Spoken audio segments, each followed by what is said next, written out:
I love documentaries. It's really the only use I have for Netflix at this point. I'm a big fan of these. This was okay. This took way too long to finish.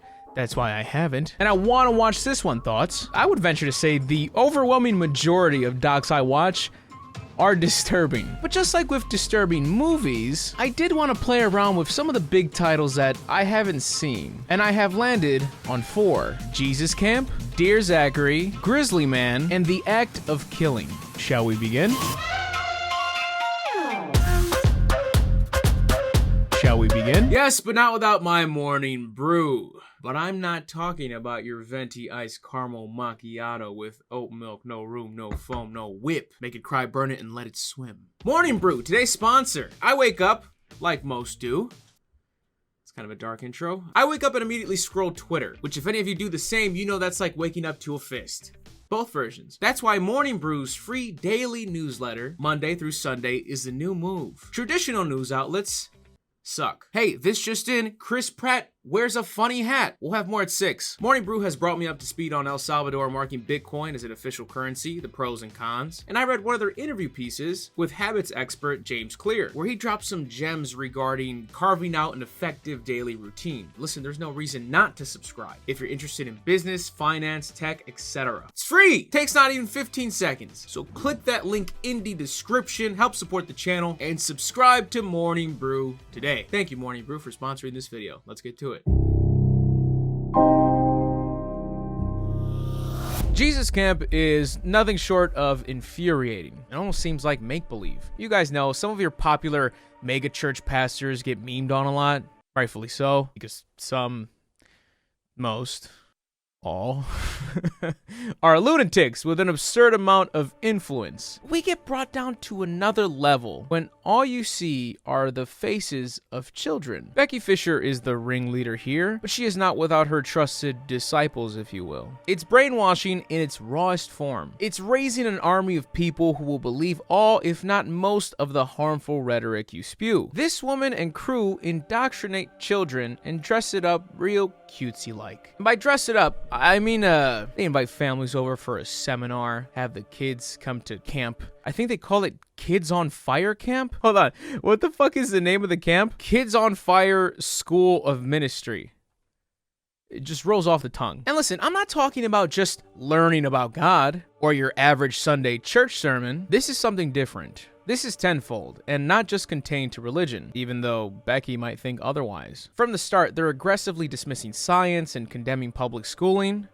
Not for the actual reasons it should be condemned. They're placing burdens on regular kid activities like dancing and telling ghost stories. Like, this girl just likes to b-boy in her spare time, but she has to constantly remind herself to dance for God and not for the flesh. And I don't even know entirely what the fuck that means. Not for the flesh? The first thing I thought of was don't be a slut to this 8-year-old who likes to fucking you got served in the privacy of her own room. I tried looking it up and it sounded like just don't do it for the glamour of it. It almost sounds like don't have a hobby. If you're gonna be really good at pool, I don't know, make sure you're giving your props to J-Man. I don't really understand. So during Jesus Camp, Becky randomly just starts dogging Harry Potter by saying warlocks are enemies of God. Don't make heroes out of warlocks. No, I'm sorry. You must have watched the remastered version. Warlock? You're a warlock, Harry. I mean, I'm sure they're similar, but is Harry ever referred to as a warlock? And I'm not exactly the Harry P. lore database here, but I know I've seen more Harry Potter than this fucking lady. Just to stop there, she also says, back in the day, Harry Potter would have been put to death. Enjoy the book fair. Chamber of Secrets, more like Harry's a fucking warlock and should be hung. You know how Dare tried to swear us off drugs at an early age and failed? In all fairness, I just think they didn't have enough time. I don't really remember, but all they had was what, like 1 week out of the school year to mold a sober Sally for life? This is like the evangelical equivalent of that, except it's just nonstop in these kids' faces. It's at church, it's at home, probably in their fucking dreams. These kids are just like a bunch of drones. The evangelicals we see have their own makeshift Pledge of Allegiance, which, yeah. She scares and traumatizes these children, looking at them dead in the face. The devil goes for the young. And how convenient that I am in a room of young. Devil's got the scope on you right now. Who's gonna let him take the shot? It's just Grade A fear-mongering. It's just chaos. I don't know. There's kids crying, speaking in tongues because she encourages that a lot. There's people yelling. This fucking lady's on the mic going, oh! Oh! Oh! That must help with something. The only lighthearted thing in this doc is this Hillary Clinton moment. And by Hillary Clinton moment, I'm referring to, now I don't know who created Pokemon Go, but I'm trying to figure out how we get them to have Pokemon go to the polls. Boo! You stink! and instead she says, Unlike McDonald's, this is not about how fast you can go through the drive-thru. You want something to God, you're gonna have to cook a little. which granted isn't as bad as the Pokemon. Wait, never mind, she's still going. You need to stay in the pot. Let him simmer you in the Holy Ghost. Double stack your faith. How can you be loving it if you don't love God? BTS? Saweetie? Where's the Ezekiel meal? Becky Fisher is also either delusional, manipulative, or a cute little culmination of the two. Because she tries saying that she doesn't go after her kids politically, as she dedicates an entire portion to a very in-your-face pro-life segment, and also has kids give prayers to this George Bush cutout. I also love the ending to this, not because it's a happy ending, but it's silently powerful. These kids are out and about trying to give cards and flyers to have people essentially convert, and the girl says this. Do you think people actually think we're trying to like sell something? I mean, we're kids. What are we selling? Disturbing? Yes. It's like material to get enraged to. I was in disbelief half the time to what they were throwing in the face of the children. And then you just hear these 10-year-olds giving religious TED Talks. I think back to The Most Hated Family in America, the 2007 documentary about the Westboro Baptist Church, where it was just pure hatred in response to what I was seeing. You know, I'm sure some hypothetical people would hypothetically want that group to be hypothetically Tokyo drifted by semi, and that's present in this doc. But now we're strictly focusing on the youth, and we're seeing innocent sponges soak up hateful nonsense. So there's a little extra hurt there, right? When you see adults doing this crazy shit, it's more just anger, I feel like. Like, fuck you, you're grown, I can punch you in the face, I won't feel bad about it. But you hear a 10-year-old saying this shit, it's like, dude, you just want to shake him and be like, no, go watch fucking Jimmy Neutron, dude. So it's messed up, but it's no cause for night terrors. I'll be okay, because I'm sure that's what you're worried about. Let's move on.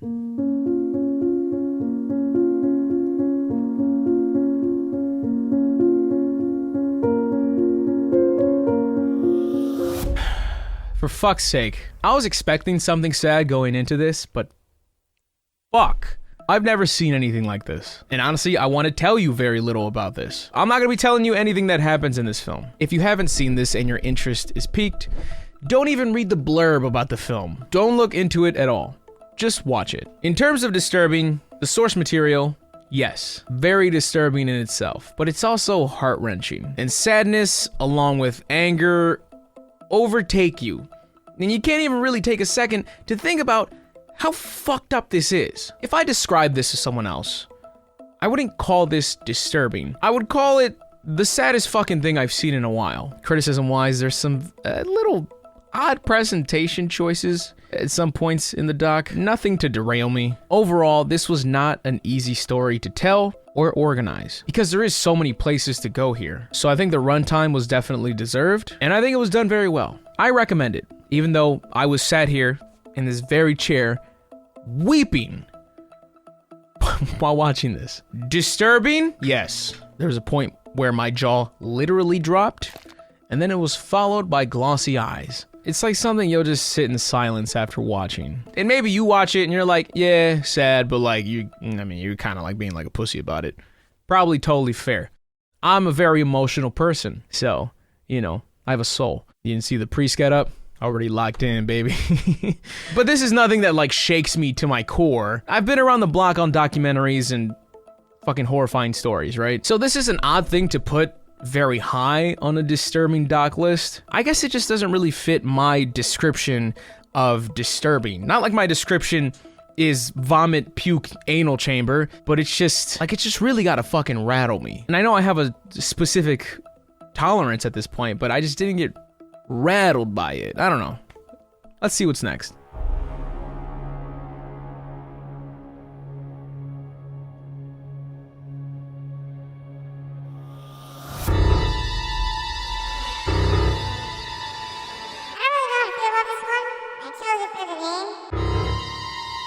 And we have arrived at our fork in the road. I don't really know how to feel about this one. I chose it for the name because I like bears.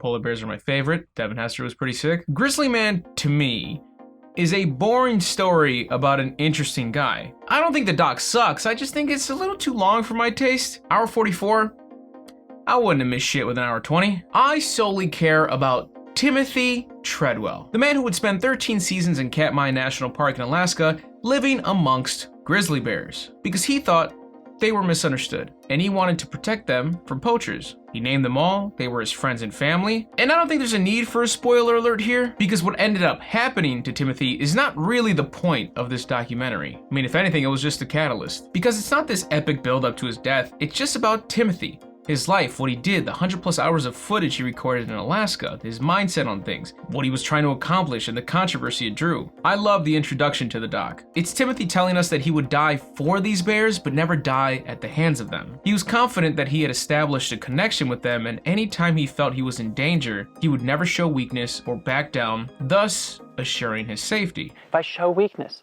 if I retreat, I may be hurt, I may be killed. Quick facts about grizzly bears. They're bigger than you, faster than you, and they will fucking decapitate you. With ease. Befriend, behead, easy to mix up for a fucking tank. The first scene is then quickly followed by some of the most up-close shots Timothy had, and because I know something goes wrong at some point going into it, I am cringing at the start of this. Because grizzlies are just tiptoeing over, Timothy's putting his finger by their mouths and shit. Shh, shh, shh, shh, shh. And you see bears challenge Timothy. And he does exactly what he tells you. He stands his ground. He scolds them like they're 2-year-olds in his light voice. He even pops one with a left at one point. It's incredible to watch. Don't you do that.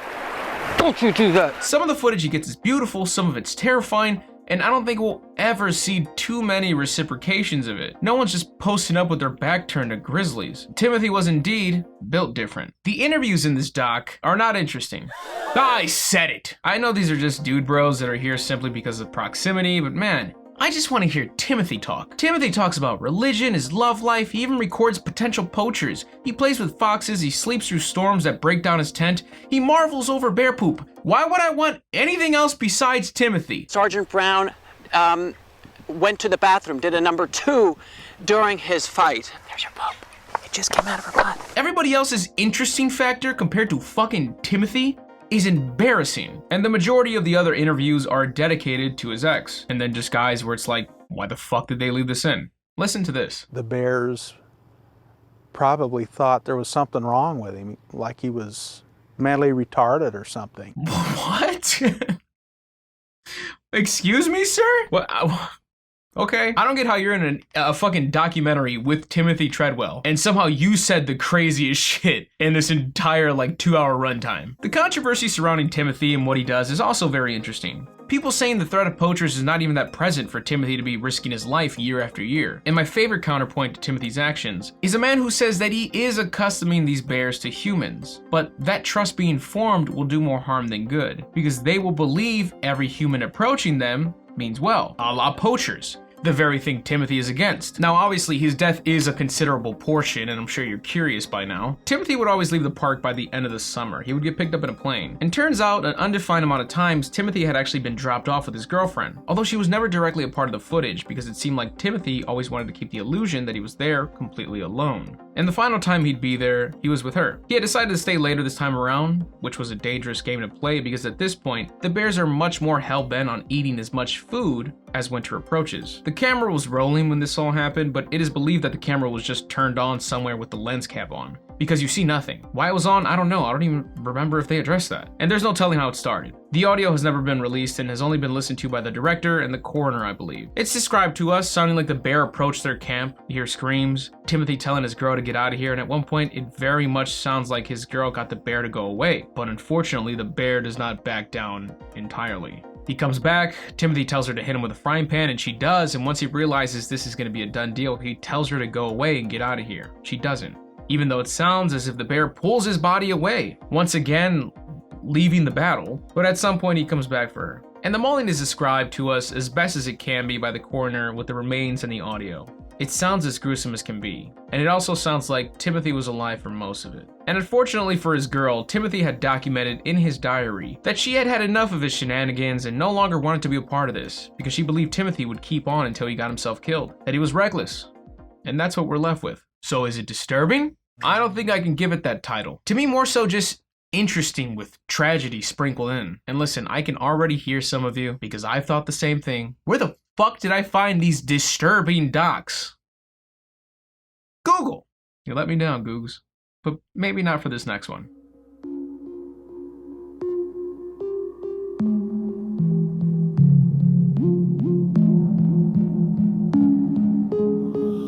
To be honest with you guys, this one is a little less fun. And I would say the most disturbing on this list. Then again, you weren't really out there with any all-stars. This documentary talks with some of the big names behind the Indonesian mass killings of 1965-66. Basically a purge of communists, suspected communists, and pretty much whoever else was in the way, leading to a death count of nearly 1 million people. There's a lot that goes on in this doc, but I like to think that it focuses on Anwar Congo. I'm trying my best to pronounce his name properly. A man who used to scout movie tickets on the street turned government gangster. This old man, before you, according to him, has killed give or take 1,000 people. And the fact that by the end of this documentary, I feel anything for this man is nutty. I'll try and touch on everything else a bit as well, but Anwar is the reason this doc is as good as it is. You're quickly introduced to this man as he recalls the pools of blood he would have to deal with after taking so many people up to their death by beating. And with innovative evil, he decided strangulation was the cleanest way of exterminating these people. He shows us his makeshift stranglehold with pride, and he talks about how it has all stayed on his mind, but he forgets it with drugs, alcohol, and a little cha-cha, and he proceeds to dance on the grave of so many of his victims. Now, the director along with his crew want as much detail as possible, asking these people to recreate their killings and horrible crimes. They're shooting a movie of them doing these things. A lot of them excited, passionate, and just as anal as any director to make sure it comes out perfect. Anwar will watch back footage of them pretending to pillage a home, holding the children hostage, and it'll be like, I was laughing right there. Damn it. Just nothing here. He's so disconnected from it emotionally, even though he constantly brings up his night terrors. And we introduce more players to the game, and it's so interesting hearing them discuss their crimes, discussing if they should even be discussed, of all things on film, if they should allow themselves to be painted in a bad light even though it's the truth, or even dealing with that internally. One of them saying you have to convince yourself that it was for a good thing. This had to be done.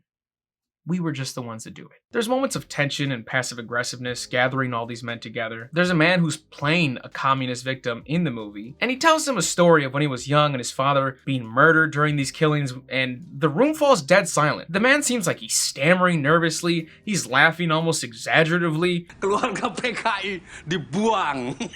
and then quickly follows up his story with like, I'm not saying what happened was wrong, totally on your side guys, I'm with you, right? Ha. The movie could not be louder at this point. Like, it's been fucking 5 decades, and this guy is incredibly nervous just telling his story. I may have misread that part entirely, but that's how it seemed to me, because everybody else was laughing when everybody else was telling stories. This guy starts talking, and everyone was like, Gua nggak ada namanya pondok seng di pinggiran hutan.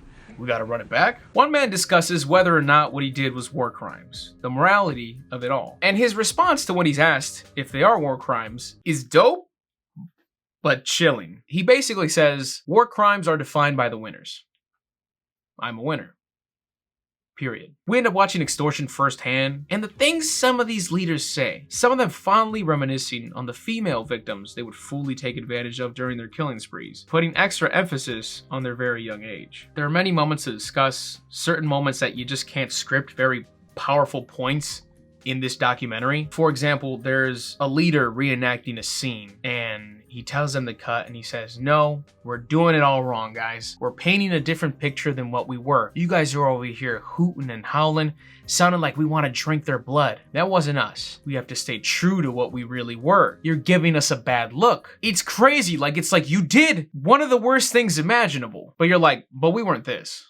So don't fuck this up for us, guys. But we continue to circle back to Anwar, who starts to feel stressed during these reenactments. I mean, you're placing a man with almost certain PTSD, and who knows what else, right back into the scenarios that haunt him. And I love these moments of juxtaposition where you'll hear one of the killers describing what he's done, but on screen, you see his current day-to-day life where he's just testing out an elliptical at the mall with his family, being boomer as fuck. But to cap it off with Anwar, he starts to say that he thinks he felt what they felt in those moments after he plays a victim role in the movie. In addition, he says that he's terrified that this is all coming back to him. He doesn't want it to come back. And although the director isn't there to torture him any further, he assures him that there's no way what he felt was anything close to what the real victims felt in those moments where they knew they were going to die. And the doc ends with Anwar returning to a killing site and not even being able to be composed anymore as he dry heaves repeatedly while reminiscing. The majority of the time you're disgusted and angered listening to these men, how they view their past actions, how they continue to defend it, and how they even praise it. It's a matter of celebration for them. And while you can hear some of them frankly talk about the morality of it all, Anwar is our designated tour guide into the darkness of it all, a darkness that hasn't left 5 decades later. Disturbing? Yes. It's one to read up on what happened. It's another thing to hear people talk about it. And it's an entirely different thing to hear it straight from the source and then try to have them show you what they did. These men do not flinch while discussing their crimes. And while reenacting some scenes, you are a fly on the wall for the closest thing you'll ever see to the actual massacres. These men are killers, and this history that they speak of is not some sort of ancient recording. This happened in the past 55 years or so, and you can bet that although the number of victims is not skyrocketing anymore, as far as I know, that there hasn't been some sort of 180 change of heart reform. And apparently after this was released, Anwar had spoken with the director personally, saying that he enjoyed the film. He enjoyed that he told it how he told it. However, the director has said that he would not ever return to Indonesia because he fears for his safety, because his documentary was publicly denounced, saying that they were twisting things or making things seem a certain way. So there's that. Yeah, I would say the act of killing takes the cake, and now we just gotta sit in it. If you guys enjoyed this video, please leave a like. Here's another reminder, just now, breaking news, to leave a like. Please subscribe because I have more content coming your way. Shout out to my lovely patrons for supporting the boy. They're pretty cool people. Look at them. P.O. Box, send shit there. Second channel, subscribe, videos being released. Bad content pong coming soon. Maybe it's out already because I don't know when this fucking video is coming out. And as always, I am Mr. GG and I am out.